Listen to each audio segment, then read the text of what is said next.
What's something you wish your family would just admit already?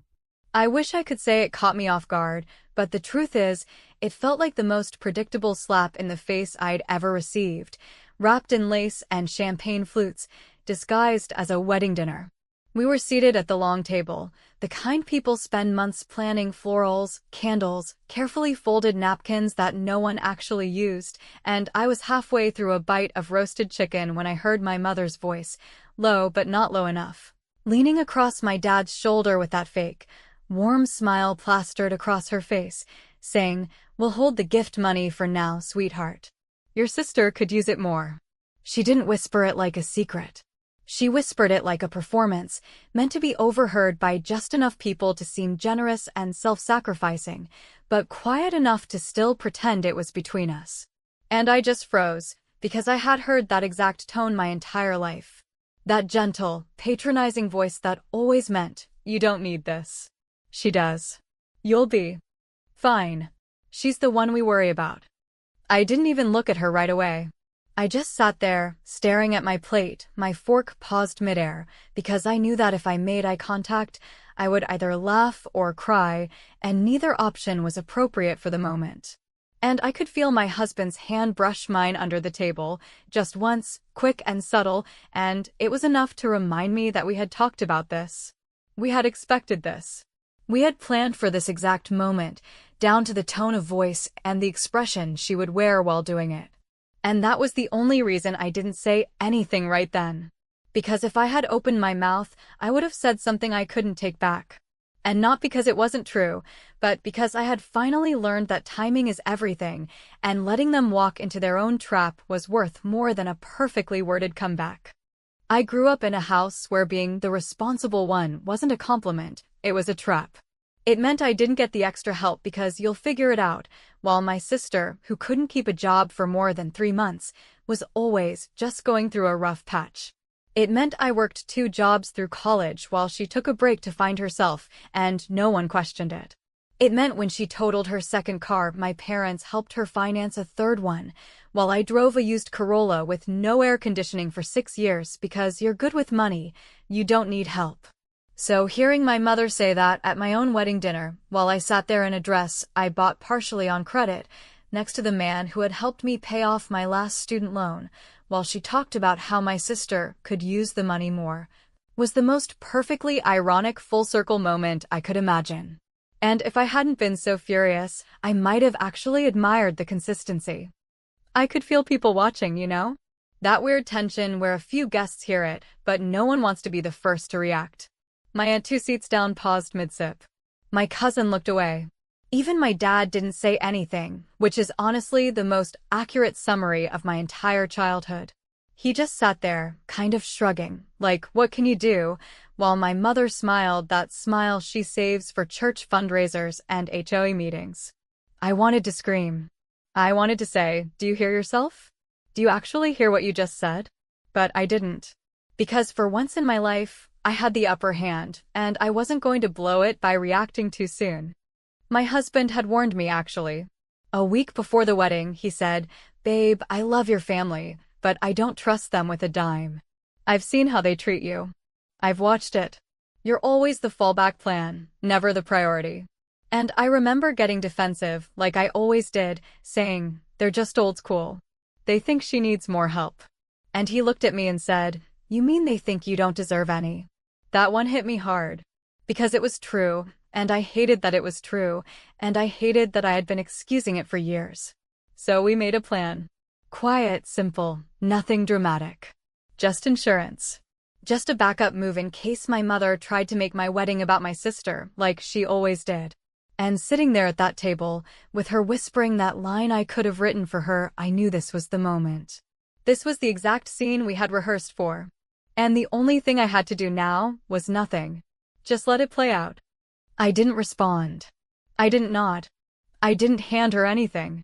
I just took a sip of water, looked over at my husband, and watched the tiniest smirk pull at the corner of his mouth. He knew. He was ready.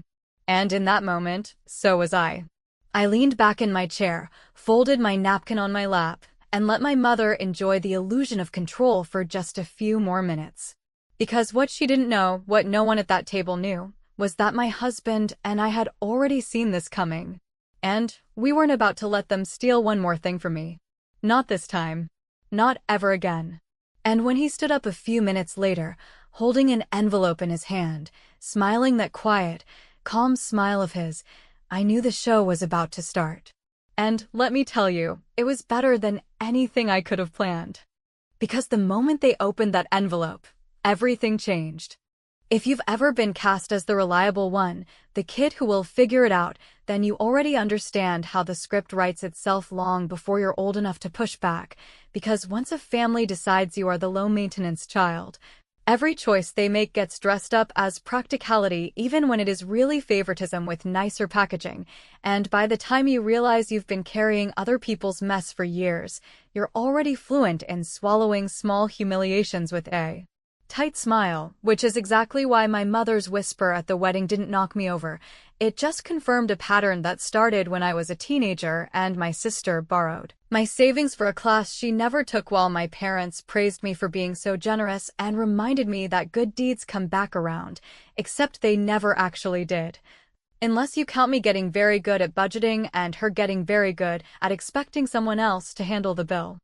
There was the college application year when I stayed up late filling out forms and chasing scholarships, while my sister announced she needed a mental break and a little space to think, which somehow translated into my parents covering her rent with the money they had put aside for my dorm, and when I asked how that made sense, I got the speech about family being a team and me being such a team player.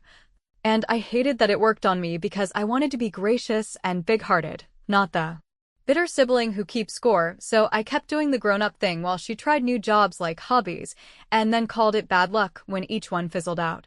The net effect was that by the time I met my husband and we actually started building something that looked like stability, I had a reflex I couldn't turn off where any time my sister had a hiccup I braced for my parents to draft me into the solution with a smile and a "you're so good at this."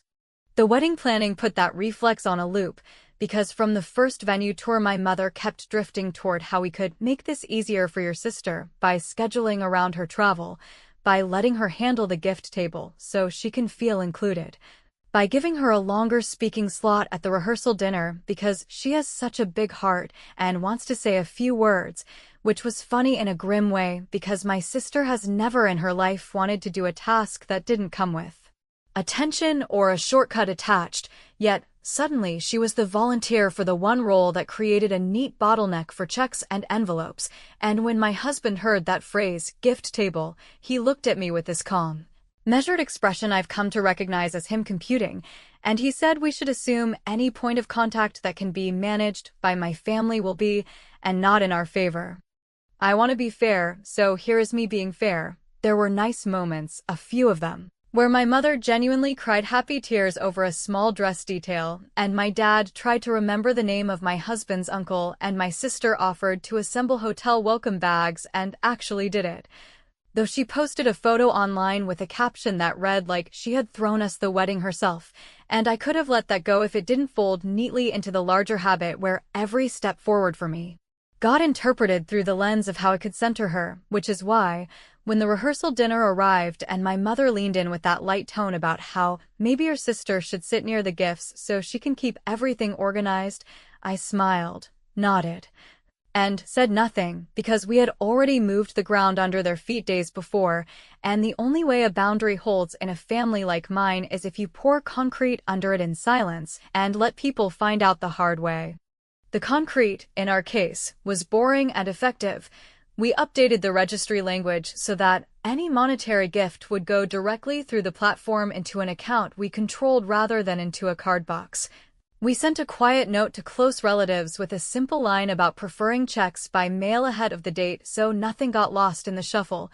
We had the venue coordinator remove the physical card box after the cocktail hour so there was nothing left to guard. And we asked the MC to make a quick announcement between salad and entree thanking everyone for the incredible support and explaining that all gifts had been received and logged through the couple's registry so the evening could just be about celebrating, which sounded polite to guests and completely shut the door on the very scheme my mother imagined. all while leaving her none the wiser until she went looking for a table to help with and found a flat spot with flowers and no slot for envelopes. People think revenge always looks like fireworks, but the older I get, the more I believe the most satisfying kind is administrative, because there is a particular relief in tightening every valve and labeling every tube before someone tries to reroute the flow. And the feeling I had that night, sitting through toasts while my sister rehearsed her overly long speech and my parents smiled like donors at a gala, was not vindictive so much as steady, because we had swapped out the plumbing and they were still admiring the faucets. I knew the real flash would come later, with the envelope my husband would hand them and the faces they would make when they understood what had been done in plain sight. But I needed one small win before that. And I took it when I asked the coordinator to quietly pull me aside, slide the empty card box into a back office, and replace it with a small sign that said all gifts had been securely processed and no further action was needed, which meant that when my mother leaned over during dinner and performed that whisper about holding the gift money for my sister's benefit, she was volunteering to manage a pile that no longer existed, and I cannot explain how clean that felt. Like finally closing a tab that had been draining my battery for years, and still, as good as that was, it was only the warm-up, because the envelope my husband brought to the table had a different kind of charge. One that would not just block a grab, but expose a history, and when I saw him rise with that small, unreadable smile, I knew the quiet work was done and the louder part was about to begin. There is a moment, right before someone detonates the truth in a room full of people who think they understand the script, when you can feel the oxygen shift. And I swear I felt it the second my husband pushed his chair back and stood up with that calm expression that has driven my family crazy since the day they met him, because he never fidgets or stalls or explains, he just acts. And in a family like mine where every move is a performance built for sympathy, that kind of composure is almost offensive. He didn't raise his glass or tap it for attention. He didn't clear his throat like he was about to make a speech. He just stood, with one hand in his pocket and the other holding an envelope, and every eye turned to him like it was choreographed. Even my mother's, who paused mid-sentence with my aunt to tilt her head toward him, wearing that expectant expression that said she thought she was about to be thanked for her generosity, the same look she used to give me as a teenager when she reminded me how lucky I was that she was willing to drive me to practice, after spending the afternoon bailing my sister out of some crisis. I sat frozen, but not from fear, more from the discipline it took not to grin, because I knew what was inside that envelope and I knew the chain reaction it would trigger, and I wanted to savor every second of them still believing they were in control. My dad leaned forward like he was trying to catch the words before they came. My sister looked vaguely irritated as if his interruption delayed the spotlight she thought she deserved, and my mother gave the smallest approving nod. The kind she gives when a plan is unfolding exactly as she pictured, and in that suspended second, I could almost hear her internal narration. Here is the groom, being respectful, acknowledging the parents, handing over the gift funds that obviously belong in our care. Until my daughter needs them, which in her translation means until my sister burns through another pile and needs to be rescued again. And just as I could feel my stomach twisting with all the years of swallowing that logic, my husband spoke. Not loudly, not theatrically, but in that steady tone that cuts through chatter without raising a decibel, and he said, "Actually, we saw this coming," and then he let the words hang in the air like a pin drop. I don't think most people caught the meaning at first, because the sentence was so casual, almost playful, but my mother stiffened, and my dad's brow furrowed, and I could see my sister's hand tighten around her wineglass. Because those 5 words landed exactly where they were supposed to, inside the fragile confidence that they had already won. He extended the envelope with just enough weight that my father leaned to take it, but my mother intercepted it the way she always did, quick to grab control, smiling as if to say, "Don't worry, we'll take it from here," and for a split second, I thought she might actually thank him before even opening it, so sure was she that the contents were hers to manage. She turned it over in her hands like it was a check she already knew the value of, and I had to bite the inside of my cheek to keep from laughing, because the real contents weren't just unexpected, they were a mirror. And if there is one thing my mother has never tolerated, it's being forced to see herself clearly. Around us, the room stayed hushed but expectant, because nothing draws attention at a wedding dinner like an envelope changing hands, and even the guests who hadn't heard her earlier whisper were suddenly alert, curious to see what was being presented. My husband, still standing, slid his free hand deeper into his pocket, smirked in that unhurried way that told me he was savoring every beat, and then sat back down, leaving the envelope resting in my mother's manicured hands. Her smile locked in place, but her eyes darting as if to measure whether this was a gift or a test. I leaned slightly toward her, not enough for anyone else to see, and said softly, "You should open it," which might have been the boldest thing I'd ever said to her, because for once I wasn't cushioning, I wasn't softening the blow or giving her a graceful out. I was pushing her straight into the truth without a parachute. She slipped a finger under the flap with that deliberate slowness she uses when she wants to appear in control, but I saw her knuckles tighten, and as she pulled out the folded sheets, the chatter around the table stalled entirely, leaving just the scrape of a fork and the clink of a glass from another table. My father craned his neck to glance over her shoulder, my sister rolled her eyes as if this was an inconvenience to her moment, and my husband simply picked up his glass of water and took a sip, calm as ever, like he was watching a movie he'd already seen but couldn't wait to watch the reaction again. It was in that moment, as my mother began to unfold the papers and her smile started to flicker, that I felt the full weight of what we had done. Years of being second best, years of being told I didn't need as much, years of being expected to carry myself and everyone else too. All of it was about to be reframed in front of an audience that mattered to her reputation more than anything else, and for the first time, she wouldn't be able to dismiss it as exaggeration or ingratitude. I leaned back in my chair, exhaling slowly, my pulse finally steady, and thought to myself that no matter what came next, no matter how ugly her reaction might be, I was finally free of the script she had written for me. And as her smile collapsed into something tighter, her eyes scanning the words she clearly hadn't anticipated, I knew the room was about to understand what my husband meant when he said we saw this coming. Because the truth inside that envelope was not money. It was something far heavier. And the silence that followed was just the first crack in the wall. When my mother slid the papers free and realized she was not holding a stack of checks or a polite thank you card, but a clipped bundle of letters and confirmations, I watched the change travel across her face the way shock always does in people who are used to controlling the narrative. First confusion because the props don't match the scene in their head, then annoyance because someone dared to rewrite a line. And then that stiff smile that is supposed to mask panic but never quite does, and I stayed quiet because the whole point of our plan was to let the paperwork do the talking while I finally, mercifully, stopped justifying myself.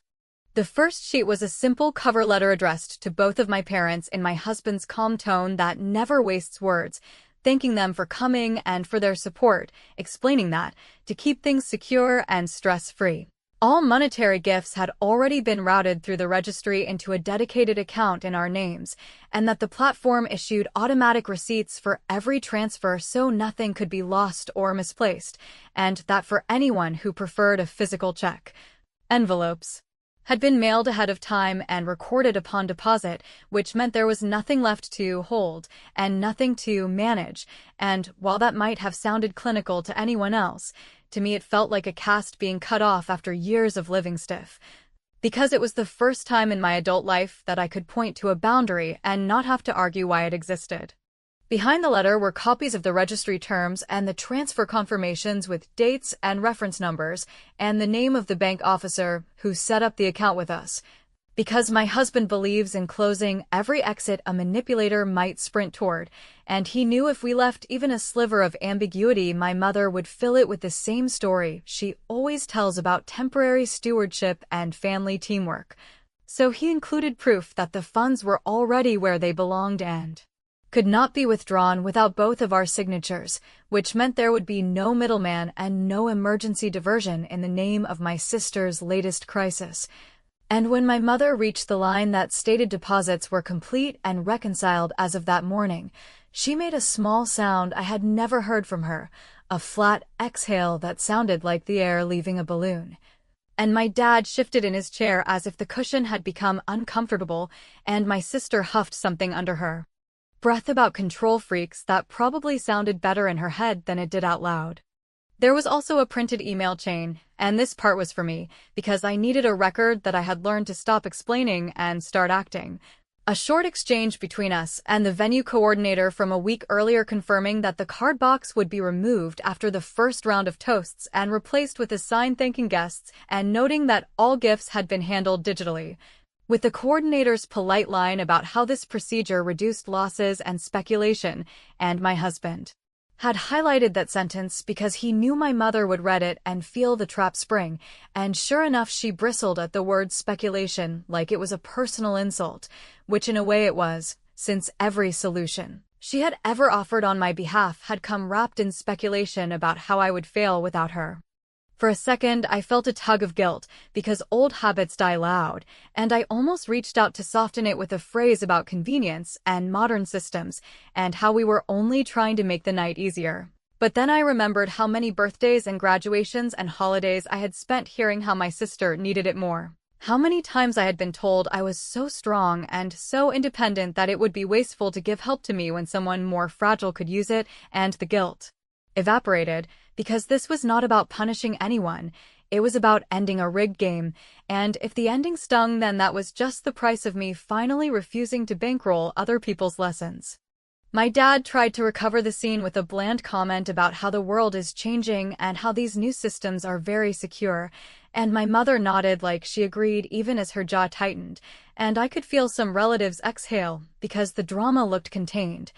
But then my husband gently tapped the remaining pages and said in that same even tone that there was one more piece they should review, and he asked my mother to read it carefully because it concerned something that had been left unresolved for years, and the way he said unresolved was so calm that it took me a second to process. He was signaling the deeper layer, the layer we had held back until there were witnesses and until the first trap had snapped shut.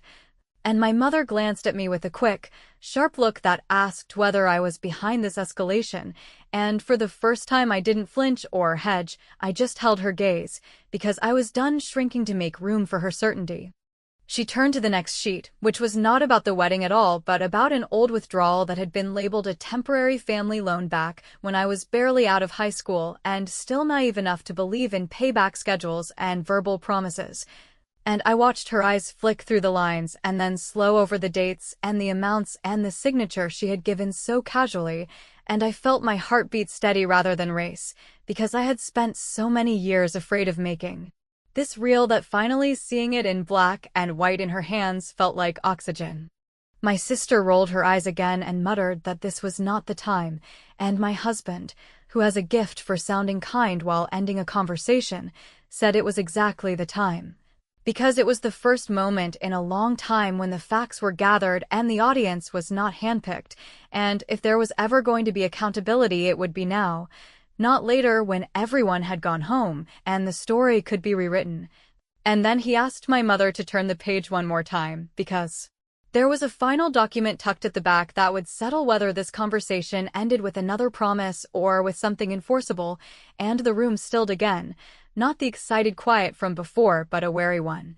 Because even people who love a spectacle can sense when a reckoning has teeth, and my mother's hands paused for a fraction too long over the last page, and in that pause you could fit my entire adolescence, and then she flipped it over, and whatever smile she had been holding on to finally gave up.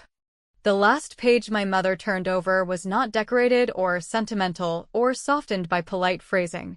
Because my husband understands that when people have trained you since childhood to accept confusion as kindness, the only remedy that actually changes behavior is clarity. So what sat on top of her plate was a straightforward acknowledgement of debt with dates and references pulled from bank statements and text messages, where she and my dad called the withdrawal a temporary family loan and promised repayment after a few work bonuses that somehow never arrived, and beneath that was a simple repayment schedule with modest installments that would barely dent their comfort, but would finally put an end date on a wound I had been told to carry forever. And as she read, and as my dad leaned in close enough to see the signature lines, and as my sister muttered something about this being dramatic, I felt something in me tilt upright that had been bent for years, not because I wanted their money, in the way they had always accused me of secretly wanting things, but because seeing the truth documented in a way that could not be smoothed over forced everyone to admit what I had swallowed for so long, which is that I had been expected to fund the emergencies of a grown woman while being praised for resilience that was really just exhaustion with better branding. My mother tried to laugh it off with that light tone she uses when cornered, the one that paints any pushback as overreacting, and she said we could discuss this later and that tonight should be about love. And my dad nodded like he wished we would simply fold the papers back into the envelope and pretend they did not exist, and in another life I would have done exactly that because I hated being the reason a room got tense. But my husband kept his voice soft and steady and said there was nothing to discuss later because later is where promises go to evaporate, and that there were two ways this could end with grace. They could sign the acknowledgement and the repayment schedule now, which in practical terms cost them little and restored a basic kind of fairness that should never have required a document, or, if the money piece was going to be their hill to die on, they could choose a cleaner route and sign a short statement that converted the old debt into a gift to their daughter, not a loan to the family, not an advance for my sister, but a gift with no strings and no control, accompanied by a simple apology for the position they had put me in for years and a clear commitment never again to intercept financial gifts meant for me under the excuse that someone else needed it more. And he finished by saying that either option would do and that we would accept either with gratitude and move on. You could feel people around the table breathe again because a path had been laid out that did not require public shaming or a screaming match. And while my sister scoffed and called it transactional and made a face that said she had no idea how strange it is to accuse the people who have been footing your emergencies of being obsessed with money, my aunt gave me the small, proud nod that made me feel 10 years taller, and my cousin looked directly at my mother the way only another adult woman in the family can, and my mother kept staring at the signature lines like the pen might bite, and then my dad did something he has not done in a long time, which is make a decision without outsourcing it to the loudest voice in the room. And he reached across the table for the pen, cleared his throat without drama, and signed his name in a firm stroke on both lines, and then slid the pen to my mother, and said quietly that what was owed should never have sat on our child's shoulders this long. And that they were going to fix it now. If you are wondering whether she made a scene, the answer is no, because she is too careful for that and too invested in being seen as a leader who keeps families together, so she smiled a shaky smile and signed. And then she added something that I will give her credit for even though it arrived years too late, which was a simple sentence, spoken barely above a whisper, but clear enough that the people who needed to hear it did. That she was sorry for how she had handled things and that the story she told herself about who needed help had been wrong, and it did not repair the past, and it did not undo the way my sister's needs were always held up as holy. Yet it landed like a door finally opening because the apology was not framed as confusion or miscommunication or generational differences, but as a choice she had made that she now understood how to cost. We did not ask for a toast, and we did not ask for a performance, but I did ask for one small thing that mattered to me in a way I can barely explain, which was to stand for a minute and thank everyone in a voice that did not shake. To say that all gifts had been received and secured, and that our first act as a married couple was to put fairness at the center of our family. Meaning that help would never again be siphoned from one person in order to rescue someone else from the consequences of choices, because while generosity is beautiful, it is only beautiful when it is not enforced by guilt, and the room, bless them, understood exactly what I meant without me naming names. And there were clinks of glass and real smiles and the kind of warmth that is not performative because it expects nothing back, and I sat down feeling lighter than I had felt in years. For the people who need a neat bow, I will say this. Before dessert, the first transfer hit our account as scheduled because my husband had included a QR instruction sheet and my dad did not hesitate to scan it. And later that week the notarized originals arrived by mail from their attorney with a short note that did not try to reframe the facts. And within a month my mother sent me a message that read like a person practicing a new language where she does not center my sister's needs in every sentence, and while my sister went cold for a while and then thawed just enough to float the idea of a new thing she just needed a little boost for, I told her I loved her and that I would be cheering for her choices from the sidelines. Which is not cruel when you have been the field for most of your life. It is simply the boundary that keeps you able to love people without bleeding out, and if that sounds harsh to anyone who has never had to reparent themselves, I hope you never have to. Learn how freeing it is. The real gift that night was not the funds in the account or the signature on a line, although both mattered for the math of finally starting our life without a ghost debt rattling around, because the gift, the one that still feels like oxygen when I think about it, was the moment my mother understood that I would no longer live on the grace of being the easy one, that I would not let affection be confused with access, and that I had married someone who did not confuse quiet with weakness. Which means that the old game is over not because I screamed louder, but because I changed the rules and then enforced them without a speech, and if there is a lingering ache it lives next to a stronger feeling, the steady one that says I did not burn my family down. I simply turned off the gas, and when I remember my husband standing with that envelope and that smirk that used to irritate my mother because it hinted that he had already solved the puzzle, I feel a satisfaction that is not petty, but practical, because justice does not always come with fireworks. Sometimes it arrives as a stack of papers and a pen and a room full of people who finally see what you have been living, and while some questions will always hover at the edges of our gatherings, the one that mattered that night was settled, and I walked out a wife who did not have to ask permission to keep what was hers, which, after a lifetime of being told I would be fine without it, feels simply epic.